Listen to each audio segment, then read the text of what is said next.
When it comes to Scotch, older is usually better, and that also usually means more expensive. So why is a new 3-year-old Scotch hitting the market at $300 a bottle? Here to find out is WSJ's Charles Passy with the Weekend Sip.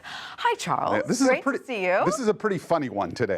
Yes, I love this. So there's a lot of elements to discuss. But first, tell us about this brand, Compass Box, that is releasing this. Compass Box is really kind of a cult brand. I mean, whiskey lovers just worship it. It makes primarily what are called blended whiskeys, blended scotches, which means that the whiskeys are coming from different distilleries and at different age levels, and it does a fine job. And so they're known for some of the finest whiskeys around. Right. Oh, absolutely. They're in the top tier of whiskey makers. And so why have they now decided to release a rather young Scotch? Well, this is really a protest bottle, is the best way I can describe it.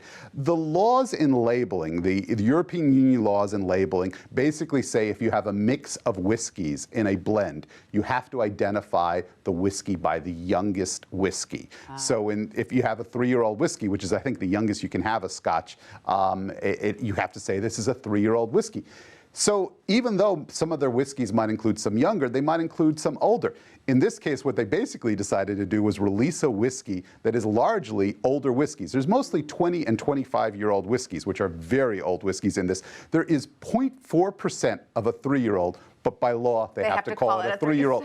So they call it 3-year-old Deluxe. 3-year-old Deluxe, and that's also then why it's $300 a bottle. Right. So how old is the oldest whiskey in this blend? 25, yeah. So why would they mix various ages? Why not just make the whole thing 25? Well, I mean, and you could, but really what you're doing is different ages bring different flavors. The longer something sits in wood, it's going to pick up a lot of that character and that thing, but you might want a little bit of maybe sort of the spice notes of a younger whiskey, you know. So the art of blending is really about getting a balance of all that. Unfortunately, though, once you put in some of that younger whiskey, you have to commit to the age thing. And they're saying that really, you know, that should not be. You should not be. They're just arguing for transparency. Right. Why can't we indicate what all the age levels are? But apparently it's falling on deaf ears. Yeah, so far the EU has not made this a priority. Right. And frankly, the Scotch Whisky Association has not made it a priority. There's a lot of politics going on here, but they wanted to put out this bottle as a statement. Well, let's get to the important part. How does it taste? All right, well,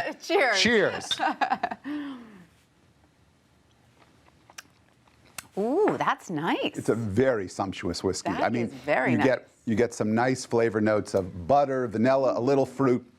And it's got what they call a waxy mouthfeel. Yes. Now, that sounds like a negative, but it's really not. It's really basically a very full-bodied, full-in-your-mouth kind of whiskey. Charles, you and I have tasted some whiskeys and some scotches on this show, and this is one of my favorites. This is a very good whiskey. Yeah. Is it worth $300? I would say it's certainly up there in terms of quality, and this is what whiskeys at this quality level are going for. Where can we buy it? It's very limited edition. If you have a store in your area that sells high-quality Scotch, you might have a shot at getting this. If it's a store that carries Compass Box, you might have a shot at getting this. But as I say, they don't really, I suppose they wouldn't mind selling a few bottles, but they wanted to make a statement. They're making a statement indeed. Okay, all right, well, cheers. But we'll enjoy in the meanwhile. That's right. Have a great weekend. Thank you so much, Charles.